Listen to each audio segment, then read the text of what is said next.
जैसा कि हम लोगों ने पिछली क्लासों में भारत की अवस्थिति एवं विस्तार से संबंधित तथ्यों के बारे में अध्ययन किया था, और शायद आप लोगों को कोई प्रॉब्लम हो या समस्या होगी तो आप लोग पूछ सकते हैं। ये मैं हर एक वीडियो के अंदर कहता हूँ। आज हम लोग भारत के भूगोल के अंतर्गत सेकंड पार्ट की शुरुआत करेंगे। और सेकंड पार्ट, जैसा कि मैंने फर्स्ट जब वीडियो डाली थी उसके अंतर्गत बताया था कि सिलेबस के अकॉर्डिंग कैसे चलना होगा हमें, तो भारत के सामान्य परिचय के बाद भारत के भौतिक विभाजन की बात करेंगे। आज की क्लास हमारी भारत के भौतिक विभाजन से संबंधित होगी कि भारत को भौतिक आधार पर, फिजिकली आधार पर कितने भागों में डिवाइड किया जाता है और कौन कौन से उसके पार्ट्स होते हैं। जैसा कि अभी हम लोगों को ये नहीं पता है कि भौतिक विभाजन जो है भारत का, उस भौतिक विभाजन के अंतर्गत कितने पार्ट होते हैं और कौन कौन से होते हैं। एक बार मैं आप लोगों को यहाँ चित्र के माध्यम से सभी चीजों का डाउट क्लियर करेंगे, और उसके बाद हम लोग देखेंगे कि भारत को भौगोलिक आधार पर कितने पार्टों में डिवाइड किया जाता है। तो कितने भागों में डिवाइड करेंगे, जैसा कि आप लोगों ने पढ़ा भी होगा, और नहीं पढ़ा है तो आज पढ़ भी लेंगे हम लोग, कि जो भारत है, इस भारत को भौतिक विभाजन के आधार पर कितने भागों में डिवाइड करेंगे। यहां मैं एक बार इसका डिवाइडेशन लिख देता हूं कि कौन कौन से पार्ट होंगे, उसके बाद हम लोग उसके एक एक पार्ट की बात करेंगे। देखो इधर में सभी, ये जो भारत का उत्तरी विस्तार है, इस उत्तरी विस्तार के अंतर्गत हम लोग बात करेंगे कि क्या क्या चीजें स्थित हैं, और इस उत्तरी विस्तार को हम लोग सम्मिलित रूप से किस नाम से जाना जाता है। ये टोटली जो भारत का पार्ट है, इसे हम लोग किस नाम से जानते हैं, तो जैसा कि सबसे उत्तरी विस्तार को हम लोग क्या कहते हैं, तो इसे उत्तर पर्वतीय प्रदेशों के नाम से जाना जाता है। यानी कि भारत के भौतिक विभाजनों के अंतर्गत सबसे पहला जो भौतिक विभाजन है भारत का, उस भौतिक विभाजन में हम लोग उत्तर दिशा में स्थित समस्त पर्वतों को शामिल किया जाता है। यहाँ पर सभी पर्वत पाए जाते हैं।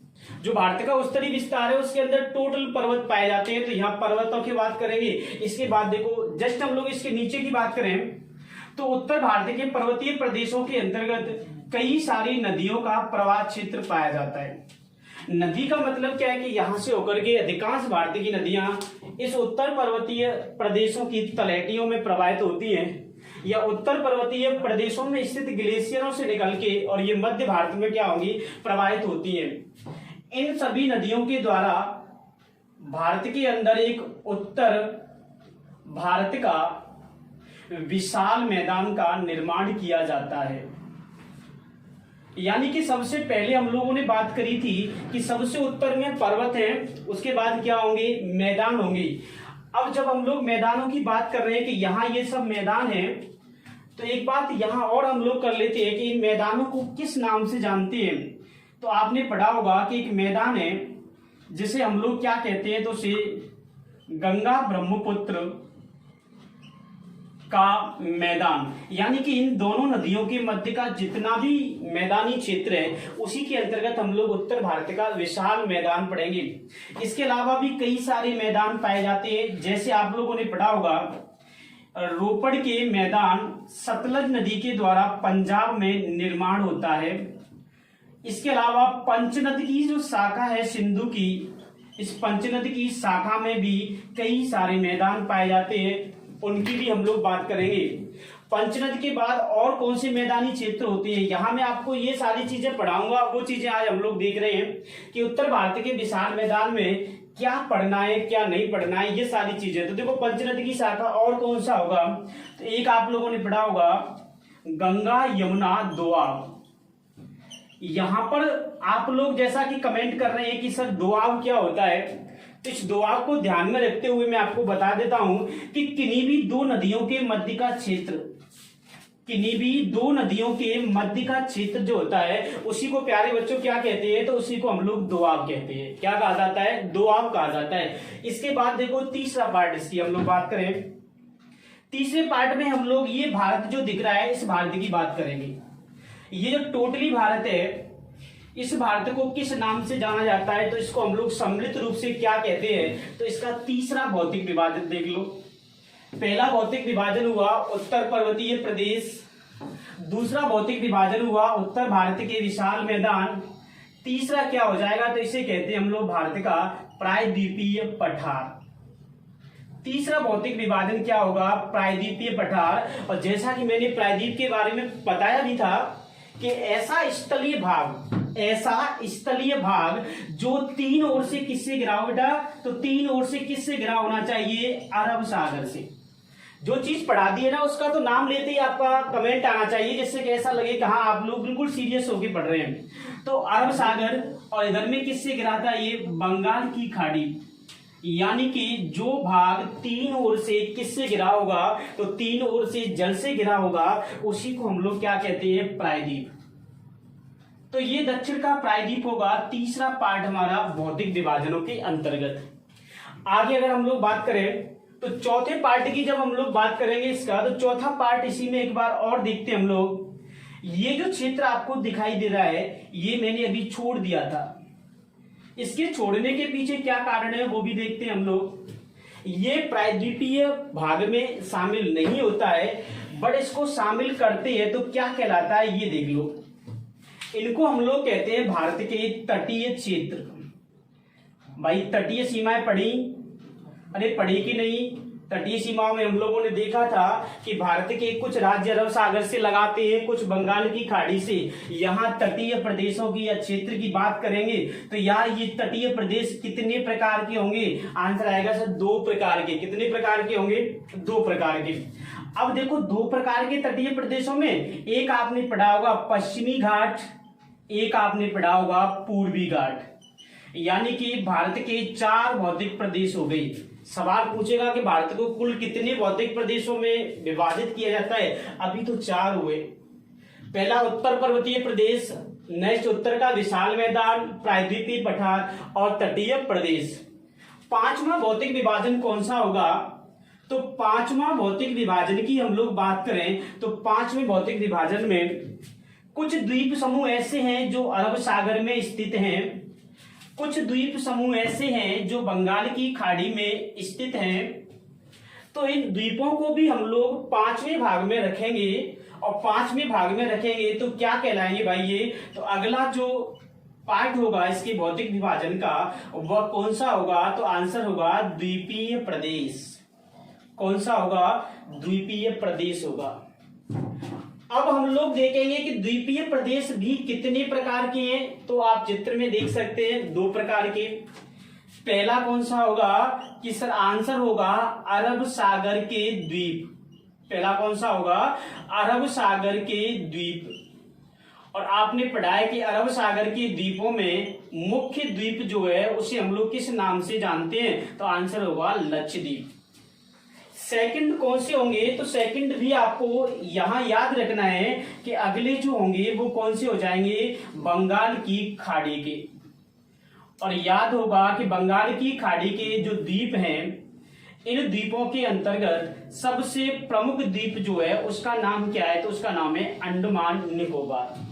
तो भौतिक विभाजन की बात हम लोग कर रहे हैं, तो भारत को अब इसका आंसर देंगे। भारत को भौतिक विभाजन के आधार पर कितने प्रकार बताए हैं, 5 प्रकार। अभी तक हमें नहीं पता था प्रकार कितने हैं, लेकिन ये सारा अध्ययन करने के बाद पहला क्वेश्चन निकल के आता है कि भारत को भौतिक विभाजनों के आधार पर कितने भागों में डिवाइड किया जाता है, आंसर होगा कितना, 5।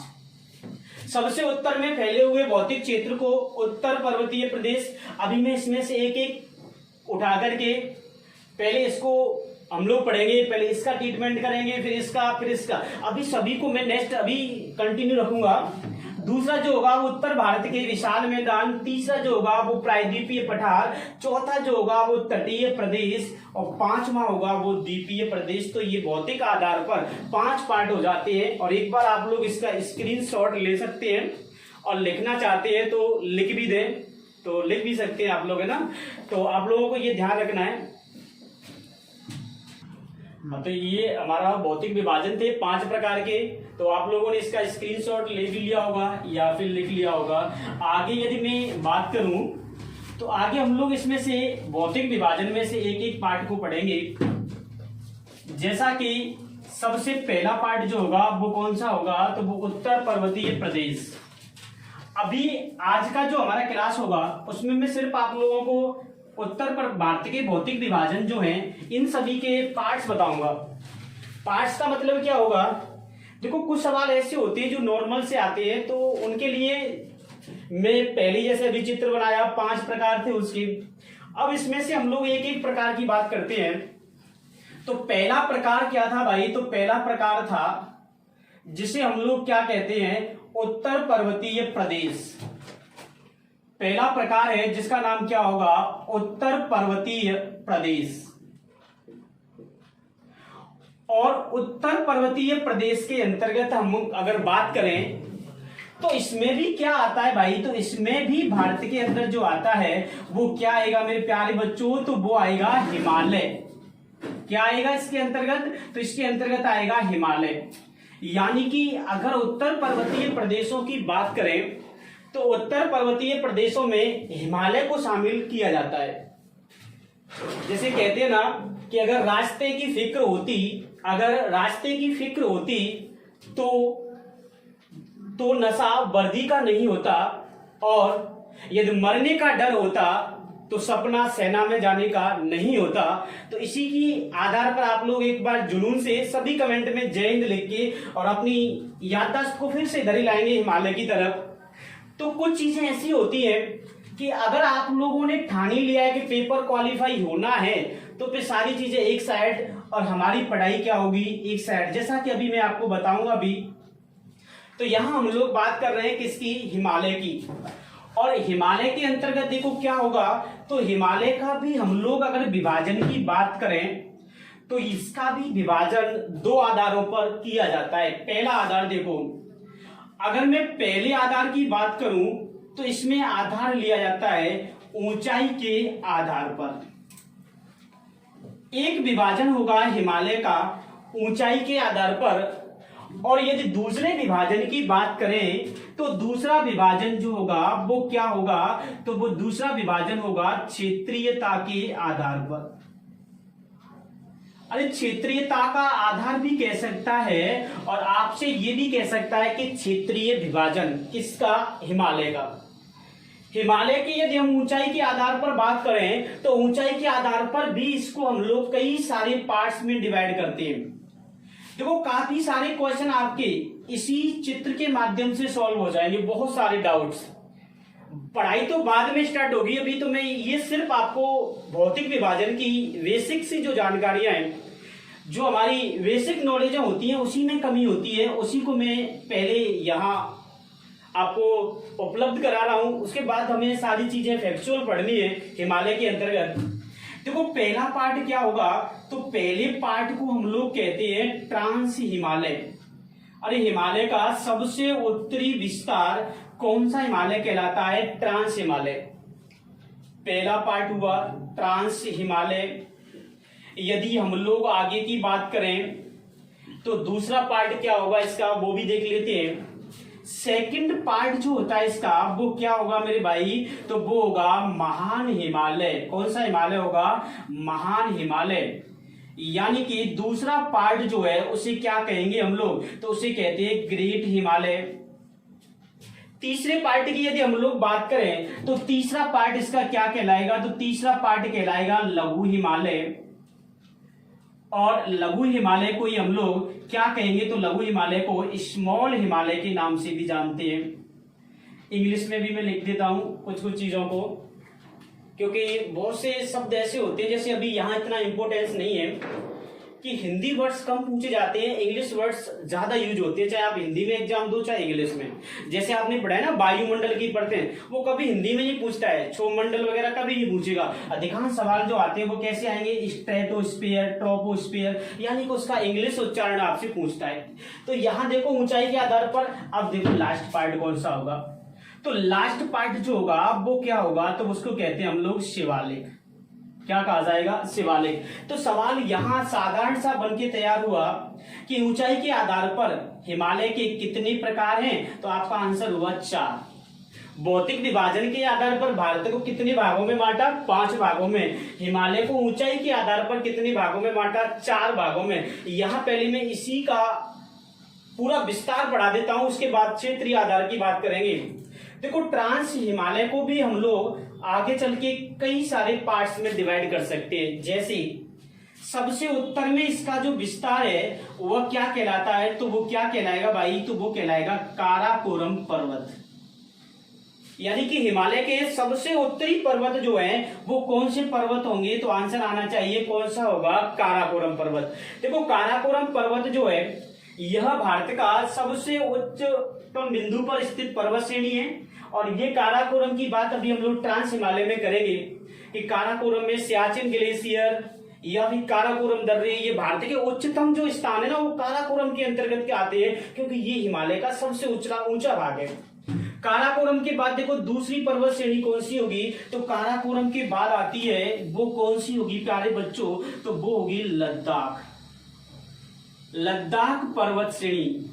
तो आप लोग सभी जब पढ़ाई का टाइम चलता है तो कमेंट पर ध्यान कम दिया करो। देखा जा रहा है कि कई दिन से काफी लोग बहुत ज्यादा out of syllabus, out of point of view के आधार पर आप लोग कमेंट नहीं करते हैं। तो आप सभी लोगों से ये मेरी रिक्वेस्ट है कि किसी पर्सनल व्यक्ति के नाम से चैनल के अंतर्गत कमेंट नहीं करें, अन्यथा आप लोग सभी परिचित होंगे कि आखिर में क्या होगा इन चीजों का। तो खास करके जो लोग ऐसा कर रहे हैं वो समझ गए होंगे, तो वो इस चीज को दूर रखेंगे अपने आप से। बाकी का आप लोग पढ़ते रहो तो यही बहुत अच्छा होगा। लद्दाख के बाद बेटा आगे देखेंगे हम लोग, तो आगे क्या होगा देख यहाँ पर, तो लद्दाख के बाद अगली जो पर्वत श्रेणी आती है वो कौन सी होगी, तो उसे कहते हैं भाई जास्कर। कौन सी पर्वत श्रेणी हो जाएगी, जास्कर। देखो ये चीजें मैं आपको क्यों लिखा रहा हूं, आप जब मॉडल पेपर देखते होंगे या देखा होगा तो वहां एक सवाल आता है कि हिमालय के पर्वतों का उत्तर से दक्षिण की ओर क्रम बताएं।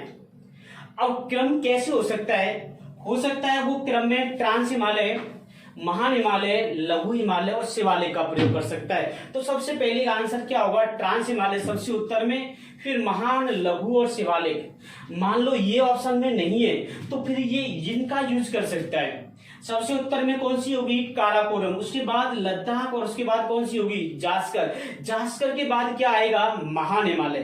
तो ये सीक्वेंस भी आपको यहां से क्लियर हो जाता है कि किस तरीके से, और ये सवाल आता है, ये भी फिक्स है, आप मॉडल पेपर पढ़ेंगे तो मालूम चलेगा। अब देखो महान हिमालय को किस नाम से जानते हैं, तो बेटा इसको कहते हैं हिमाद्री, क्योंकि ये वर्ष भर बर्फ से ढका हुआ हिमालय का पार्ट है और वर्ष भर बर्फ से ढके होने के कारण यहाँ हिमधन आद्री हिम का जमाव रहता है, इसलिए इसको क्या कहते हैं, हिमाद्री कहते हैं। तीसरा पार्ट जो है वो क्या होगा, लघु हिमालय। देखो लघु हिमालय को हम लोग कई सारे नामों से जानते हैं। क्या नाम है इसके, एक बार नाम देख लो। लघु हिमालय को ही हम लोग हिमाचल हिमालय कहते हैं। इसी को क्या कहा जाता है, तो इसी को हिमाचल हिमालय, क्योंकि इसका अधिकांश विस्तार जो है ना वो हिमाचल प्रदेश में। इसके बाद देखो इसको भी हम लोग कई सारे भागों में डिवाइड कर सकते हैं। कैसे डिवाइड करेंगे, देखो जो लघु हिमालय का विस्तार जम्मू कश्मीर में है, जो लघु हिमालय का विस्तार जम्मू कश्मीर में है उसे हम लोग किस नाम से जानते हैं, आंसर आएगा पीर पंजाल। क्या कहलाएगी वो, तो वो पर्वत श्रेणी क्या कहलाती है, पीर पंजाल। देखो ये सारी चीजें मैं आपको बार बार फोर्स क्यों कर रहा हूं, इसीलिए कर रहा हूं क्योंकि सवाल कभी कभी ऐसा होता है कि यहीं से आ जाता है, आगे पढ़ने की जरूरत ही नहीं पड़ती है। हिमालय का एक सवाल यहीं से आ जाता है श्रेणियों का, क्योंकि ज्योग्राफी इतना बड़ा सिलेबस है, उसमें से कितने सवाल पूछेगा आपको पता होगा, क्योंकि और भी तो पार्ट होते हैं। तो चीजें हमको गौर से वो चीजें पढ़नी है बेटा जहां से हमारा सवाल आने के चांस रहते हैं। अब देखो पीर पंजाल, अब मैंने इसके आगे लिख दिया, अभी बोला भी था कि ये कहां पर है, जम्मू कश्मीर में। सेकंड पार्ट देखो उसका, सेकंड है, इसको कहते हैं हम लोग धौलाधर। सेकंड धौलाधर पर्वत श्रेणी। अब यार धौलाधर पर्वत श्रेणी ये कहां पर है, नाम पूछ सकता है, राज्य का नाम पूछ सकता है, तो वो भी ध्यान रखना है, ये कहां पर है, हिमाचल प्रदेश में। तीसरा पार्ट इसका क्या होगा, तो तीसरा पार्ट कहलाता है मसूरी पहाड़ी, और चौथा पार्ट कहलाता है नाग टिब्बा, नाग टिब्बा पहाड़ी। और ये दोनों के दोनों ही कौन से राज्य में, उत्तराखंड के अंतर्गत है। तो पहला हमने देखा हिमाचल हिमालय तो लघु को ही कहते हैं, पीर पंजाल, धौलाधर, मसूरी, नागटिब्बा। और लास्ट इसका जो विभाजन है वो क्या है भाई, तो लास्ट पार्ट जो है जिसे हम लोग कहते हैं महाभारत पर्वत श्रेणी। अब आप सभी कमेंट करके एक बार ये बताओ कि महाभारत पर्वत श्रेणी कौन से राज्य या देश में। सभी एक तरफ से सभी को कमेंट करके बताना है, जैसा कि मैंने इन चीजों के बारे में पढ़ाया भी है। तो महाभारत पर्वत श्रेणी का आंसर आएगा तो वो क्या होगा भाई, तो उसका आंसर होगा नेपाल। तो ये कौन से में हो जाएगी, नेपाल में। तो ये लघु हिमालय का विस्तार हुआ।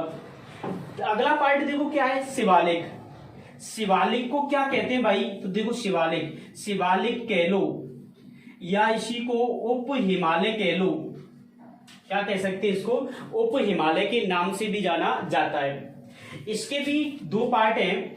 दो पार्ट कौन कौन से हैं कि जब ये शिवालिक का विस्तार गोरखपुर उत्तर प्रदेश के आसपास होता है तब इसको हम लोग डूडवा हुडवा पहाड़ी कहते हैं। तब इसे डूडवा हुडवा पहाड़ी के नाम से जाना जाता है। यानी कि जब उत्तर प्रदेश के गोरखपुर के आसपास इसका विस्तार है देन वो क्या कहलाएगा, हुडवा डूडवा। आगे अगर दूसरे पार्ट की बात करें तो दूसरा पार्ट कौन सा होगा, देखो भाई दूसरा पार्ट इसका जब होगा जब ये कहां से चलेगा, बिहार और नेपाल के बॉर्डर पर। तो बिहार और नेपाल की सीमा पर इसे चूड़िया मुड़िया पहाड़ी कहा जाता है। क्या कहते हैं, तो चूड़िया मुड़िया पहाड़ी के नाम से जानते हैं। तो ये हिमालय का ऊंचाई के आधार पर विभाजन हुआ आपका। देखो कैसे हुआ, ऊंचाई के आधार पर हिमालय के विभाजन को कितने भागों में बांटा गया, तो आप लोगों का आंसर होगा 4 भागों में। 4 में से सबसे पहला पार्ट कौन सा है, ट्रांस हिमालय। सवाल भी बता रहा हूं, यहाँ देखेंगे सभी। तो सवाल में देखो, हिमालय का सबसे उच्चतम विस्तार ट्रांस हिमालय, ट्रांस हिमालय का सबसे उत्तरतम विस्तार काराकोरम, उसके बाद लद्दाख और जास्कर। ट्रांस के बाद कौन सा होगा, महान हिमालय, इसको क्या कहते हैं, हिमाद्री। इसके बाद कौन सा होगा, लघु हिमालय, क्या कहलाता है, हिमाचल हिमालय। इसके बाद इसका विस्तार जम्मू कश्मीर में पीर पंजाल, उत्तराखंड में धौलाधर, मसूरी और नागटिब्बा उत्तराखंड में, और नेपाल में क्या कहलाएगी, महाभारत। अगला पार्ट कौन सा है, शिवालिक या उप हिमालय। इसका गोरखपुर उत्तर प्रदेश के आसपास नाम क्या होगा, हुडवा डूडवा पहाड़ी, और इसी का बिहार नेपाल में क्या होगा, चूड़िया मुड़िया। और इसी का पूर्वोत्तर में जो पार्ट है, पूर्वोत्तर भारत में जो विभाजन है वो क्या कहलाता है, तो पूर्वोत्तर में इसको पूर्वांचल पहाड़ी कहते हैं। पूर्वोत्तर में क्या कहेंगे, पूर्वांचल पहाड़ी के नाम से जानेंगे। तो ये हिमालय का ऊंचाई के आधार पर क्या हो गया, विभाजन हो गया। आप एक बार इसका स्क्रीनशॉट ले लो या लिखने वाले इसको लिख भी सकते हैं। नेक्स्ट हम लोग इसका क्षेत्रीयता के आधार पर विभाजन की बात करेंगे। हाँ, तो आप लोगों ने इसका स्क्रीनशॉट लिया होगा। देखो एक चीज और इसमें मैं आप लोगों को बता देता हूं कि काराकोरम और बेटा लद्दाख का जो विस्तार तिब्बत में पाया जाता है। देखो जरा सभी लोग, काराकोरम और लद्दाख का विस्तार जो तिब्बत में विस्तार है, यहां तिब्बत में इन दोनों को कैलाश पर्वत के नाम से जानते हैं। किस पर्वत से जानेंगे, तो लद्दाख और काराकोरम का तिब्बत के अंतर्गत जो नाम है वो क्या होगा बेटा, तो वो नाम होगा कैलाश पर्वत। तो ये हम लोगों ने बात करी थी हिमालय की ऊंचाई के आधार पर। जैसा कि नेक्स्ट हम लोग बात करेंगे यार हिमालय का क्षेत्रीय विभाजन कैसे होता है। तो अब हमारा जो नेक्स्ट स्टेप होगा वो कौन सा होगा, तो वो होगा क्षेत्रीय विभाजन। तो आप सभी लोग, जहां तक मैं कल्पना करता हूं कि सारी चीजों को समझते हुए चल रहे होंगे, और अगर समझ में नहीं आ रही है और पूछ नहीं रहे हैं तो इसमें मेरी कोई गलती नहीं है भाई। आप लोग कमेंट करके पूछ सकते हो, उसका जवाब देने का कार्य मेरा होगा। तो सभी लोग इस चीज पर ध्यान दें। वैसे मैं कोई चीजें ऐसी छोड़ूंगा ही नहीं जो आपके दिमाग के अंदर डाउट पैदा करेगी। अब देखो इसका विभाजन देखते हैं हम लोग। अब का जो विभाजन होगा वो कौन सा होगा, तो क्षेत्रीय विभाजन। हिमालय का क्षेत्रीय विभाजन। और क्षेत्रीय विभाजन की जब हम लोग बात करेंगे तो यहां एक भूगोल शास्त्री का नाम याद रखना है कि हिमालय का क्षेत्रीय विभाजन करने वाला व्यक्ति कौन था, तो उसका नाम था सिडनी बुराड।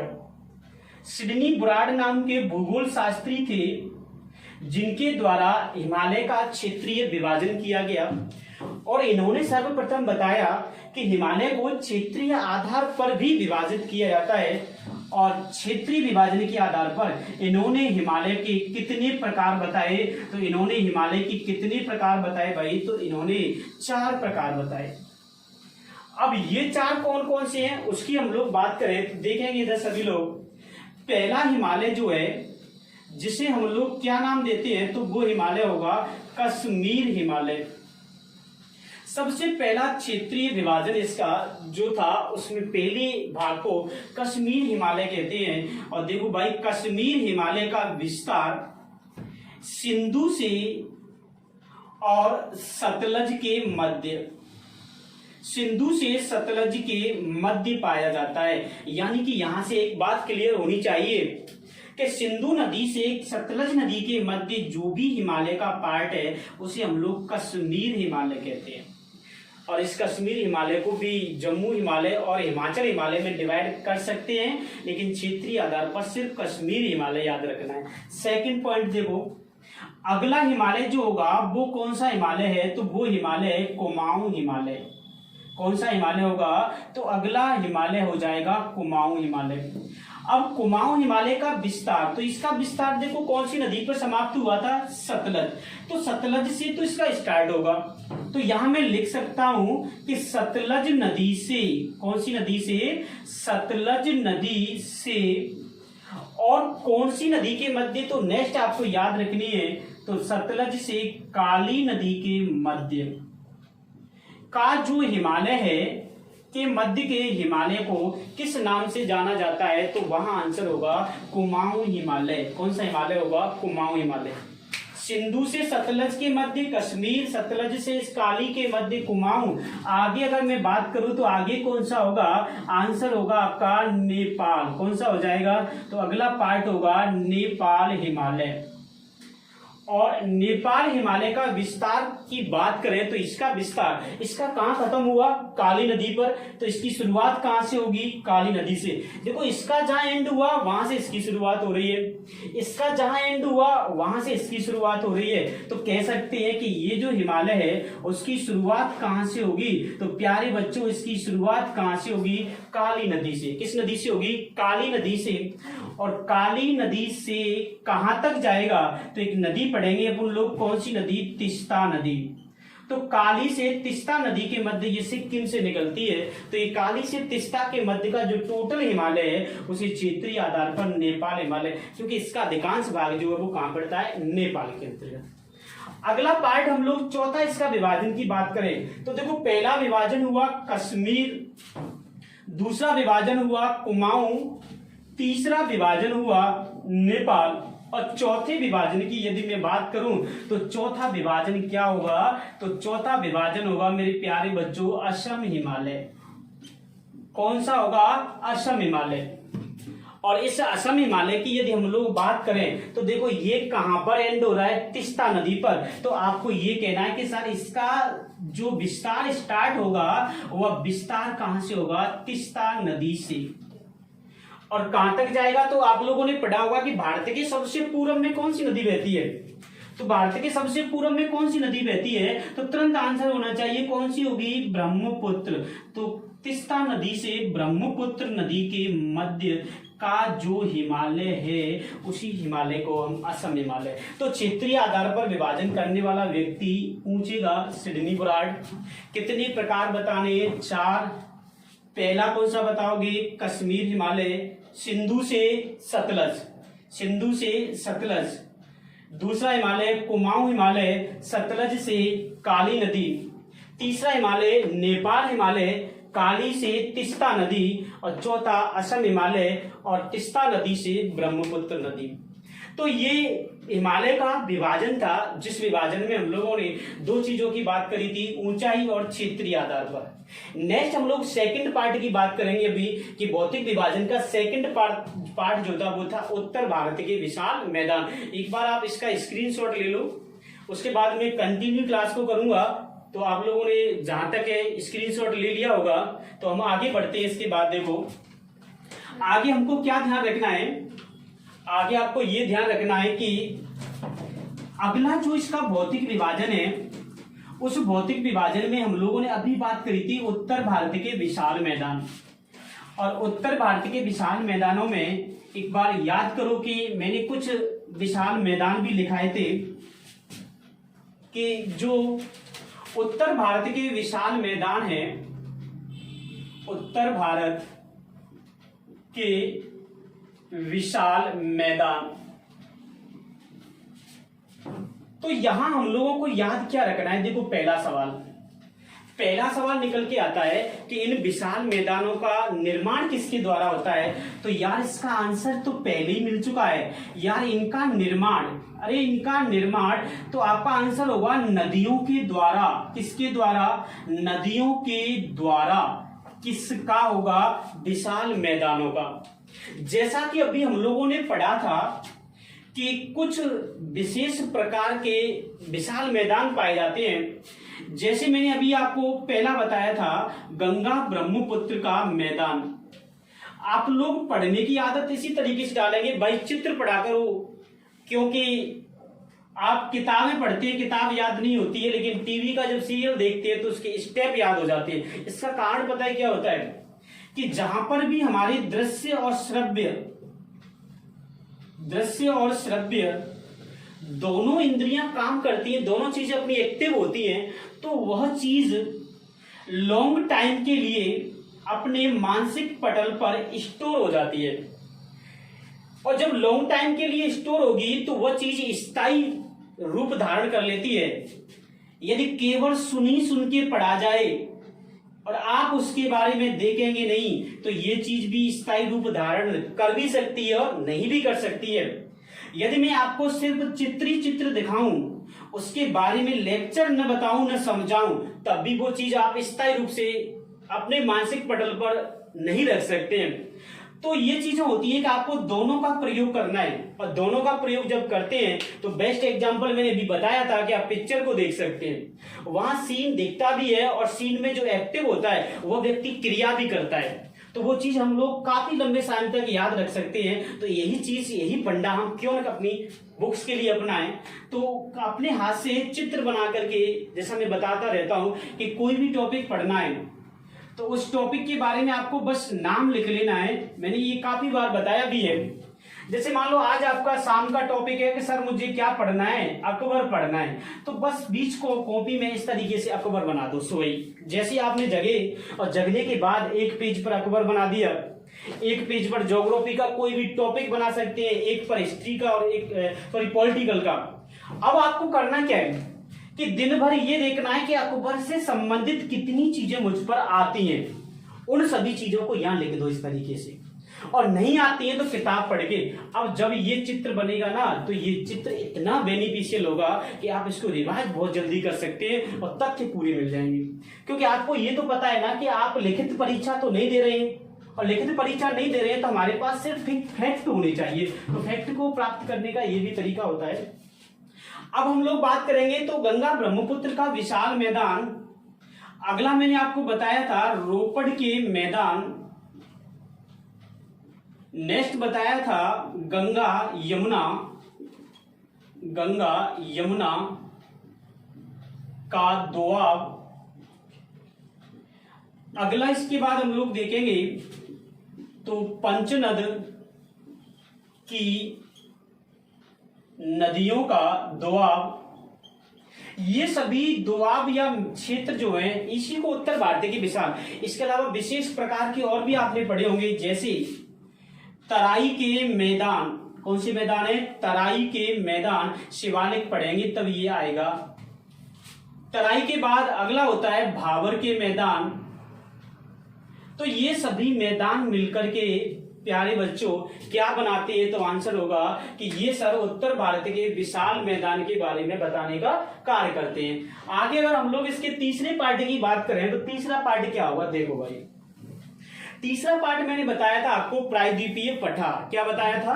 तो तीसरा पार्ट है प्रायद्वीपीय पठार। एक बार आप इसको लिख लो या नोट कर लो, उसके बाद मैं इसको मिटा करके प्रायद्वीपीय पठार बताता हूं क्योंकि उसका विस्तृत अध्ययन है। उसका भी एक चित्र इतना ही बड़ा बनेगा कि व्हाइट बोर्ड भी छोटा पड़ सकता है। तो यहाँ आप लोग इसको एक बार स्क्रीनशॉट लेने वाले स्क्रीनशॉट ले लो, नहीं तो लिख लो, है ना। तो आगे हम लोग बात करेंगे, आगे क्या बात करेंगे देखो भाई। अब ये दो पार्ट हुए इसके, उत्तर भारत का विशाल मैदान हो गया और देखो नेक्स्ट पार्ट हो गया, क्या होगा तो नेक्स्ट पार्ट हमने पढ़ा प्रायद्वीपीय पठार, प्रायद्वीपीय पठार। चलो भाई प्रायद्वीपीय पठार को एक बार याद करते हैं हम लोग कि इस पठार का विस्तार अधिकांश रूप से दक्षिण भारत में पाया जाता है। दक्षिण भारत में इसका विस्तार होने के कारण यहां हम लोग देखेंगे कि ये हमारे भारत का सबसे प्राचीनतम भाग है। सवाल अगर आपसे ये पूछे कि हिमालय का कौन से भाग का निर्माण सबसे पहले हुआ, तो हिमालय का नहीं हुआ, कौन से पार्ट का हुआ, प्रायद्वीपीय पठार का। अभी नेक्स्ट स्टेप हम लोग जब पढ़ेंगे हिमालय की उत्पत्ति, तो उत्पत्ति में फिर देखेंगे कि ये निर्माण हुआ कैसे। तो प्रायद्वीपीय पठार की शुरुआत कर लेते हैं और देखो इसकी भी शुरुआत कहां से होगी। तो देखो सबसे पहले मैं पश्चिम से पूर्व की ओर चलता हूं। पश्चिम में जाएंगे तो आप लोगों ने राजस्थान में एक पहाड़ी पड़ी होगी, अरावली पर्वत श्रेणी। देखो बहुत सी चीजें आपको नहीं पता होगा और बहुत सी चीजें आपको पता होगा। अरावली पर्वत श्रेणी किसका भाग है, प्रायद्वीपीय पठार का। इसका विस्तार जो है वो गुजरात, राजस्थान, दिल्ली, हरियाणा इन राज्य प्रदेशों में पाया जाता है। अरावली के बाद जस्ट पूरब की ओर चलेंगे तो नेक्स्ट इसका पार्ट आता है, उसे क्या कहते हैं, तो उसे कहते हैं मालवा का पठार। कौन सा पठार कहलाएगा, मालवा का पठार। मालवा के पठार से फिर पश्चिम की ओर चलेंगे पूरब की ओर, तो पूरब की ओर जाने पर अगला पार्ट मिलेगा आपको बुंदेलखंड। झांसी मध्य प्रदेश के आसपास है, झांसी उत्तर प्रदेश और उससे आसपास के मध्य प्रदेश के क्षेत्र में, तो बुंदेलखंड का पठार। बुंदेलखंड के पठार के बाद उत्तर प्रदेश में एक और पठार है जिसका नाम है बघेलखंड। देखो ये सभी पठार में इसलिए लिखा रहा हूं कि आपको ये चीजें पता होना चाहिए कि ये प्रायद्वीपीय पठार का विस्तार किस रूप में पाया जाता है। तो वो सारी चीजें यहाँ छोड़ देते हम लोग अगला बात करेंगे। देखो क्या बघेलखंड के बाद फिर थोड़ा सा आगे चलेंगे तो अगला पार्ट इसका आएगा, उसका नाम है रुहेलखंड। मैंने पहले कहा कि कुछ चीजें ऐसी हो सकती हैं जो आप लोगों ने नहीं पढ़ी होंगी, लेकिन यहाँ पढ़ लेंगे ना, तो ये चीजें आप लोग ध्यान रखेंगे। इसके बाद देखो और इसका क्या विस्तार हो सकता है, तो रुहेलखंड के बाद फिर से आगे चलेंगे तो अगला पार्ट क्या आएगा, तो अगला आएगा छोटा नागपुर पठार। छोटा नागपुर पठार भारत में सर्वाधिक खनिजों का उत्पादन, भारत के खनिजों का अजायब घर किसे कहते हैं, छोटा नागपुर। इसके बाद और क्या विस्तार है, तो देखो इसके बाद हम लोग कह सकते हैं शिलांग का पठार। और शिलांगदी पठार कहां पर है, तो ये मेघालय के अंतर्गत है। तो ये सभी किसका पार्ट हुए, प्रायद्वीपीय पठार का। और क्या हो सकता है, तो देखो और भी हम लोग यहाँ बात करेंगे और इसका विस्तार क्या होगा। तो और विस्तार में यदि हम लोग देखें तो और विस्तार में मैं इधर से लिख देता हूं कि प्रायद्वीपीय पठार का ये विस्तार, और हम लोग नीचे लिख लेते हैं, ये भी आप लोगों ने देख ही लिया। और क्या होगा देखो भाई, अगला आपने पढ़ा होगा दक्षिण का या फिर दक्कन का पठार, ऐसे लिखेंगे। दक्कन का पठार महाराष्ट्र के अंतर्गत, ये भी प्रायद्वीपीय पठार का भाग है। इसके बाद मैसूर का पठार, मैसूर का पठार कहां पर है ये, तो मैसूर कर्नाटक के अंतर्गत है। उसके अलावा और कौन सा पठार है, उसके अलावा तेलंगाना, तेलंगाना का पठार। तो देखो ये सभी विस्तार, इसके अलावा और भी काफी सारे हैं, ये सभी मिलकर के प्रायद्वीपीय पठार का निर्माण करते हैं। तो प्रायद्वीपीय पठार में हम लोगों ने पूर्व पश्चिम से पूर्व की ओर देखा। सबसे पहले कौन सी थी, अरावली पर्वत से। डिटेल से हम लोग पढ़ेंगे कि ये गुजरात से स्टार्ट होती है, फिर राजस्थान, हरियाणा, दिल्ली के राष्ट्रपति भवन तक इसका विस्तार है, रायसीमा पहाड़ियों के नाम से। तो ये चीज हम लोग पढ़ेंगे। उसके बाद मालवा का पठार, ये मध्य प्रदेश के आसपास है, मुरैना से निकलती मालवा के पठार की शुरुआत हो जाती है। इसके बाद बुंदेलखंड पठार झांसी के आसपास का होगा। बघेलखंड पठार ये महोबा जो आपने सुना होगा उत्तर प्रदेश, उसके आसपास के ये पठार हैं बघेलखंड और रोहिलखंड। इसके बाद छोटा नागपुर पठार, तो इसका भी कई राज्यों में विस्तार है। उड़ीसा के आसपास के जो भी राज्य हैं, झारखंड वगैरह, उनमें इसका विस्तार है। भारत में लगभग 60% खनिजों का जो उत्पादन होता है या उत्खनन होता है वो कहां से होता है? छोटा नागपुर से। तो सबसे ज्यादा ये भारत में खनिजों से संपन्न क्षेत्र है। इसके बाद शिलांग पठार, या इसी को दूसरे नाम से भी जानते हैं मेघालय पठार, मेघालय का पठार। और ये वो पठार है जहां विश्व में सर्वाधिक वर्षा होती है। और वर्षा कहां होती है? तो मासेन राम, वो भी इसी पठार पर है। इसके बाद प्रायद्वीपीय पठार का दक्कन का पठार कौन से राज्य में? तो ये महाराष्ट्र में। और भारत का सबसे बड़ा पठार है दक्कन का पठार। लावा के द्वारा बना हुआ है, ज्वालामुखी विस्फोट से, इसलिए इसमें भारत में सबसे ज्यादा काली मिट्टी पाई जाती है। और काली मिट्टी पाई जाती है इसीलिए यहाँ सर्वाधिक मात्रा में कपास की खेती होती है महाराष्ट्र के अंतर्गत। इसके बाद देखो मैसूर का पठार, तो मैसूर का पठार कहां पर है? तो ये आपको कर्नाटक के राज्य में इसका विस्तार होगा। इसके बाद तेलंगाना, तो ये पठार तेलंगाना का आंध्र प्रदेश और तेलंगाना के अंतर्गत पाया जाता है। तो ये हमारे प्रायद्वीपीय पठार थे। प्रायद्वीपीय पठार के बाद नेक्स्ट हम लोगों ने बात करी थी कि अगला जो विभाजन है वह विभाजन कौन सा होगा? तो वो मैंने बताया था आपको तटीय क्षेत्र। कौन से थे? तटीय क्षेत्र। और तटीय क्षेत्रों को भी हम लोगों ने कितने भागों में बांटा था? तो इसको भी हम लोगों ने 2 भागों में बांटा। सभी को दिख रहा होगा यहां तक। तो तटीय क्षेत्रों में 2 पार्ट थे। पहला पार्ट जो था उसका नाम था पश्चिमी घाट। पहला कौन सा हो जाएगा? पश्चिमी घाट या पश्चिमी तटीय प्रदेश। दूसरा कौन सा होगा? तो दूसरा होगा भाई, तो उसको कहेंगे पूर्वी घाट। पूर्वी घाट। और पश्चिमी घाट के भी 2 पार्ट है। एक पार्ट का नाम क्या होगा? सह्याद्री। एक का क्या होगा? तो इसको कहते हैं दक्षिणी पहाड़ियां। सह्याद्री के भी 2 पार्ट है, उत्तरी सह्याद्री, उत्तरी सह्याद्री और दक्षिणी सह्याद्री। दक्षिणी पहाड़ियों के भी कई सारे पार्ट हैं, इसके भी पार्ट लिख लेते हैं। दक्षिणी पहाड़ियों में सबसे पहले जो आती है वो होगी ब्रह्मगिरी पहाड़ी, सेकंड। इसके बाद हम लोग बात करेंगे, इसके बाद आएगी नीलगिरी पर्वत। ये सभी दक्षिणी पहाड़ियों के ही भाग है। नीलगिरी के बाद और कौन सा आएगा? तो इसके बाद आएगा भाई अन्नामलाई। कौन सी आएगी? अन्नामलाई।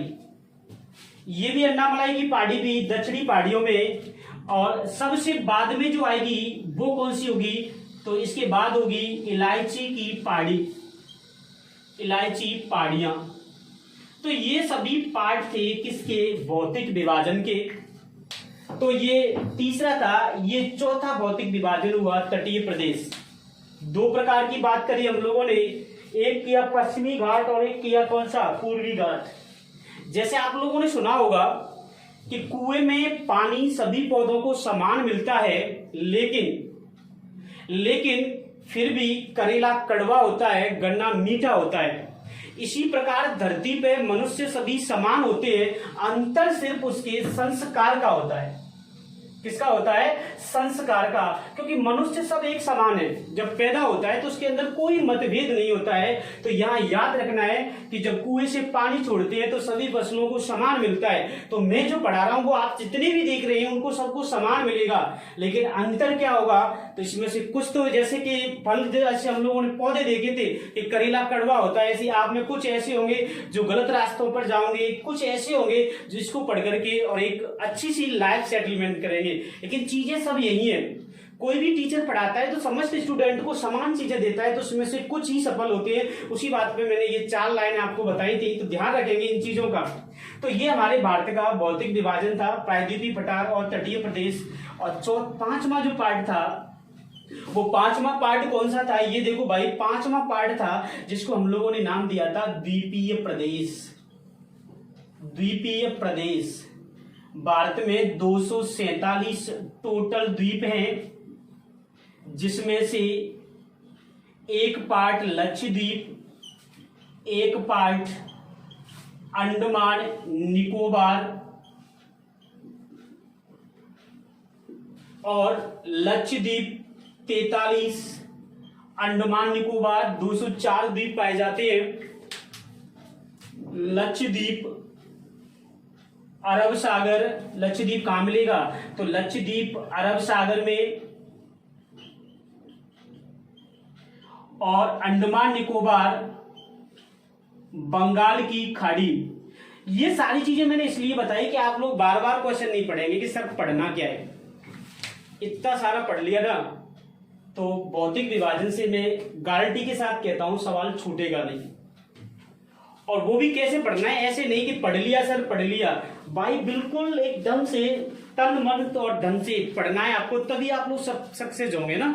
तो ये आप इसका भी स्क्रीनशॉट ले लो। तो ये हमारे भारत के 5 भौतिक विभाजन थे। नेक्स्ट हम लोग बात करेंगे भौतिक विभाजनों में। तो पहले हम लोग देखेंगे उत्तर पर्वतीय प्रदेश। उत्तर पर्वतीय प्रदेशों में भी हम लोग किसकी बात करेंगे?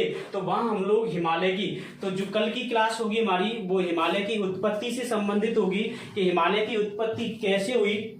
और जैसा कि आप सभी लोग इस समय स्वस्थ और अपने घर पर होंगे, तो आप लोगों को यही ध्यान रखना है कि इस दौर से हमें कैसे निकलना है। और उस निकलने के लिए एक ही आपको बातें याद रखनी है, स्टे होम एवं स्टे सेफ।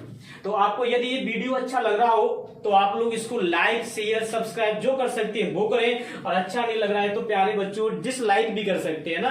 तो इसी के साथ हम लोग आज की क्लास को विराम देते हैं। जय हिंद, जय भारत।